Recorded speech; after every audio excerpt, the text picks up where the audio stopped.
Why is it that relationships are hard? Not just serious relationships, but family relationships. Why is it that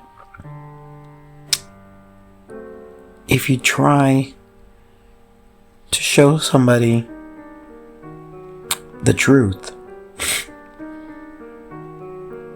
that they don't accept it?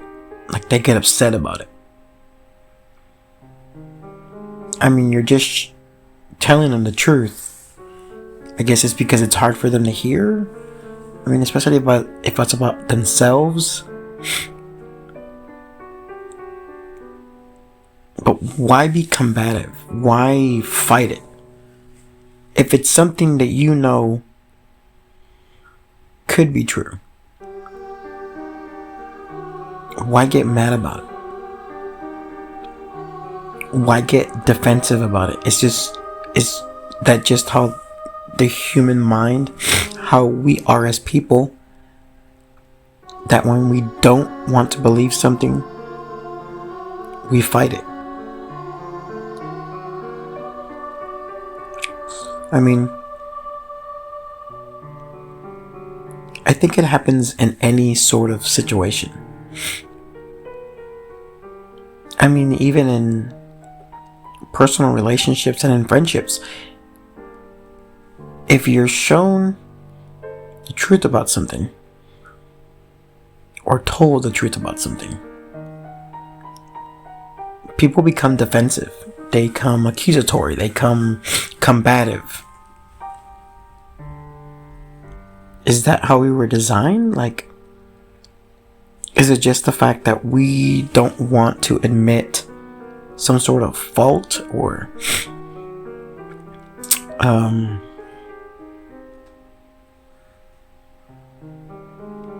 don't know if fault is the right word, but we don't want to seem wrong. I know no one wants to be told they're wrong. Nobody. Everyone wants to seem and think that they're right in everything they do. And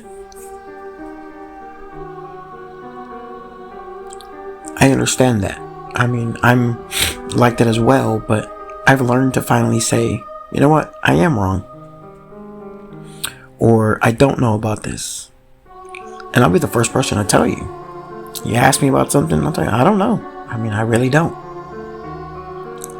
I don't have any clue. Or I know a little bit about it. Because there's no point in lying, or no point in being dishonest about something like that. But is it just the fact that we as humans don't ever want to be wrong? Is that something that we've learned over time? That we do not want to be in that spectrum, being incorrect.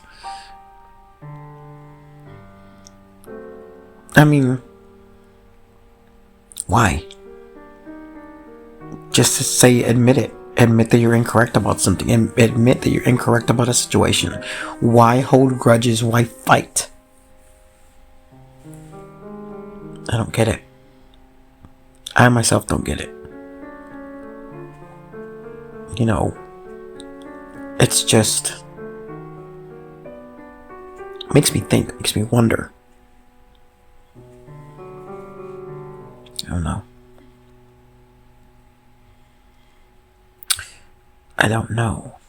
But my friend Donaldson and I were talking today. Not about that exact thing, but talking about relationships. It's like, he asked me a question. It's like, knowing what you know now about relationships and about how you are or how people are in relationships, but knowing what you know now about relationships, what would you have changed, or what would you have done differently?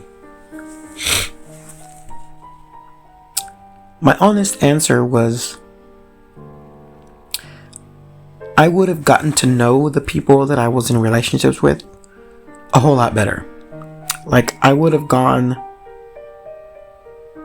through or chosen the person or a person to be in a partnership with, in a relationship with a fine-tooth comb, per se.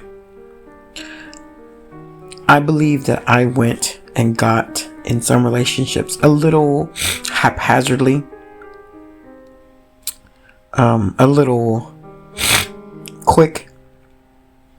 I know for sure one, and that's the one that did not last the longest, maybe about 3 or 4 months. But I would have gotten to know the people more, the ones that I was in relationships with. I would have gotten to know more about them, because you could have, or I could have, learned some things about them that I wouldn't have to have learned, I would say, the hard way, as Donaldson put it. Not the hard way, but he put it as with so much emotion in. I would have learned it early, to where I could say, oh, this isn't going to work, or this might not be something I want to continue. Because you go ahead and you get into it, and there's only so much dishonesty, so much negative you can take in a relationship. And to me, the way I put it to Donaldson was, if I would have met these people, these partners, potential partners, and would have gotten to know them a little more as friends with an interest, I probably would have seen more of their characteristics, more of who and how they were, a little more into their psyche, into their emotions, into who they really are. Now, as friends, we show more of who and how we are. I believe as romantic interests, we don't. Because we don't want our negative sides or our faults to come out. Because we don't want the other person to reject us. I believe it works like that in the animal kingdom as well. Animals are able to, I don't know if all animals, but most animals can detect things in their potential mates. I don't know, biological inconsistencies, as I call it. They can tell whether their mate is prime for mating to continue the species. Somehow they know how to sense it. They can smell it, or, like I said, sense it in some way. So they know which counterpart in their species or in their group to go ahead and procreate with. Now, I'm not saying that humans can't do that, but some humans somehow can do that. A lot of us don't. But still, I mean, we need to have some sort of way, or people needed to go ahead and pay more attention to certain things, certain red flags, certain things, so that they can make better decisions.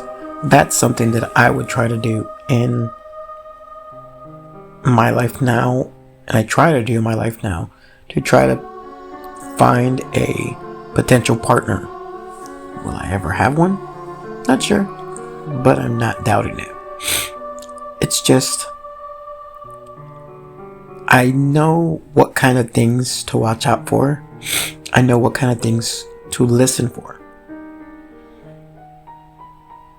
I have a better understanding. And I think all of us as humans need to do that. As people, we need to do that. But it's hard. because your mind is overrun by your heart. When you get infatuated with somebody and you start liking somebody for the physical, your mind doesn't that clouds your judgment. Your mind isn't let to, it isn't allowed to make the logical decisions because your heart clouds it. And it's okay. I mean, don't get me wrong. It's okay. It's natural. The heart wants what the heart wants. But you also have to learn to follow your gut, to follow your instincts, follow your brain logically. It's hard, but it's doable. Now, we go back into the whole thing of, that is why he and I believe that we've seen that there is a pattern. If you look back at all the people you've ever been in a relationship with, whether intimately or friendships with, there's a certain pattern that a lot of people, they might catch on to it, but some don't. There's a certain kind of person that you're attracted to. Like, in women per se, women are attracted to bad guys or bad boys or whatever. And a woman may go through her life and be in multiple relationships and wonder, why do all my relationships end bad? Why are all the guys assholes? Why are they not good for me? If you think about it and examine, well, what's the common denominator besides yourself? Could it be the people that you are attracted to, or the kind of people that you attract? Break that down and think about it more to see, why are you attracted to those kind of people? Why do you attract those kind of people? If you're attracted to a certain kind of, okay, well, let me take this back. If a woman is attracted to a certain kind of guy, and you're not liking the outcomes of the relationships you have with them because they're all assholes, butt heads, self-centered, whatever, why not change the kind of guys you are attracted to? Why not try a different kind of guy? See, women, a lot of them, and I'm not saying every woman, but a lot, quite a few, are attracted to, like what I said, bad boys, bad guys. The guys who treat them like crap. For some reason, they want that kind of mentality, that kind of, I don't know what it is. Guy that will do whatever. He'll do whatever he wants. And guys, or men, are taught that be a good guy. Just kind of like we were talking, another video was about how we were, men and women, brought up differently. So we're told, be good guy, the good guys. But it's as Donaldson said, it's a hard pill to swallow once a guy figures out that being a nice guy or being a good guy doesn't get you anywhere. Does not get you the girl. Does not get you anywhere. For some it might, but a lot of guys figure that out. That no, being the good guy and being the nice guy, no. That's why they have the saying, nice guys finish last. It's not always true, but it seems like it is most of the time, isn't it, guys? Same thing with women. I mean, Donaldson brought it up like this. Do you know why it's not a good idea to make a promiscuous woman into a housewife? He raised that question. That's how we started our conversation today. Because you have to look into their past. They have a coping mechanism, and everyone does. And women like that, their coping mechanism is possibly sex, could be, like I said, could be monetary, could be money. The coping mechanism. Everyone has different kinds of coping mechanisms, but a promiscuous woman it's probably sex. Whereas, and the thing is you have to up the ante every time to make yourself feel better. If a person feels low, they're going to try to do or have something that makes them feel high. Raises dopamine levels in your body. But the more that you have that, the more that you do that, the more you have to up the ante just a little bit more to get the same amount of high, same dopamine level in your body to get the same high. And if a woman's or a man's coping mechanism sex, it's sex, they have to have more or more outrageous things. That's where they get into the kinky stuff. It's like where you get for a woman, and let's say, for example, I'm using a woman as an example, but it can be for a man as well. A woman can go ahead and she's like, oh, I have sex with one guy, makes me feel great. Now I feel low, I need to have sex with 2 guys. Then I need to have sex with 3 guys. Then I need to have sex with 8 guys at once. I need to go ahead and have, it goes from 1 guy to, having a threesome, to having a foursome, to having a 5, to doing 7, 8, to being in a brothel, to being in an orgy, to being stuff like that. You have to go, and then from there you get into the different, like I said, kinky stuff, and I'm not gonna get into all that because that's not what I want to do, but that's the kind of thing that you get into. Same thing with the man, and that's why we were saying that it's, look at making a promiscuous woman like that into a housewife. What happens when you're together 2, 3, 4, 6, 8, 10 years? She gets tired, or he gets tired, having the same thing, doing the same thing for that long.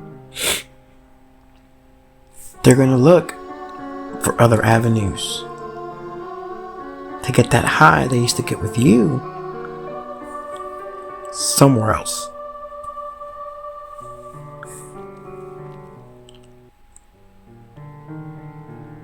Again, that's a hard pill to swallow, as Donaldson says, to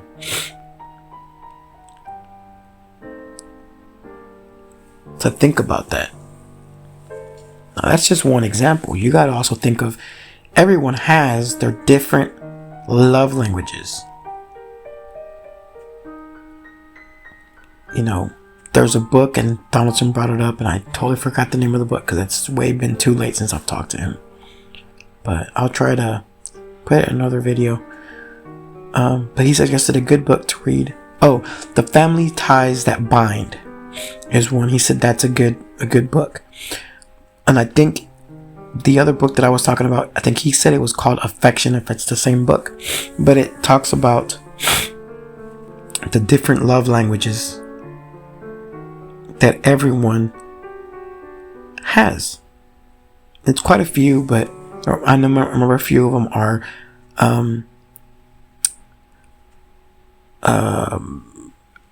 it's physical, materialistic, which of course a lot of people are materialistic. So a lot of people are physical, where you need to give them physical touch them all the time, hug them, hold their hands, stuff like that. I'm that kind of person. Some people verbal, and other ones I don't remember all of them quite. It's been some time since I had seen that book. But once you learn and you understand your love language, I think you could understand more of the kind of person that you want to be with. You actually even understand more of the kind of person you are, to be able to help your partner direct, you direct them how to show you affection so that you can have a long-lasting relationship.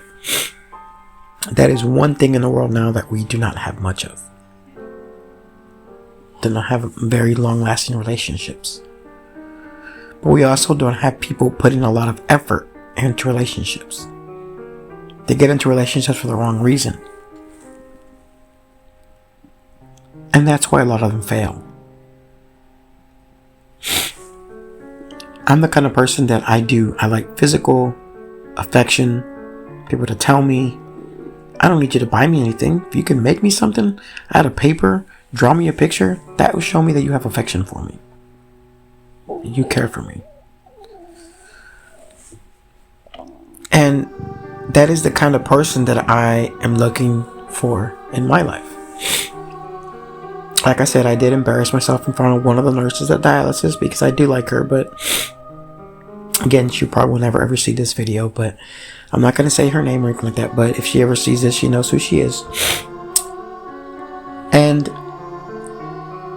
it is just the way that she's forthcoming. She seems genuine. She seems warm to just be a friend with and talk to you with. That is the part of her that I adore and I like. Being that there's a large age difference between her and I, and I'm an old man and she is a young lady. Not that big, it's only 12 years. Now she definitely knows who she is.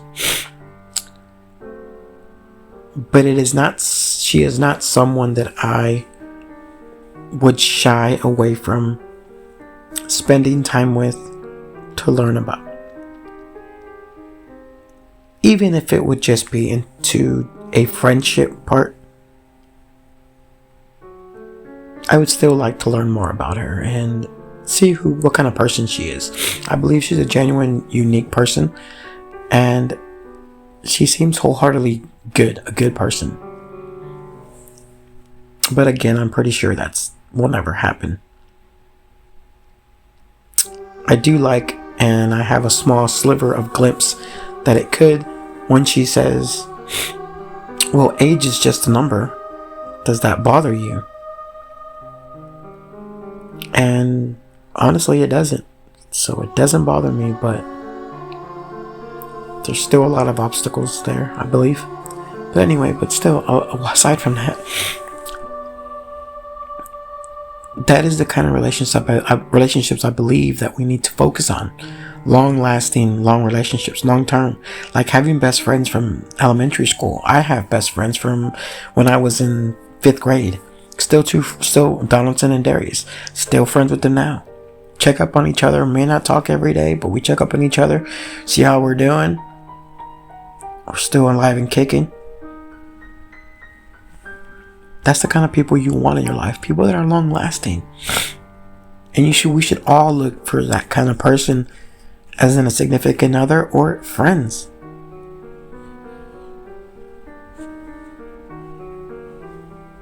Those are the friends you want in your life.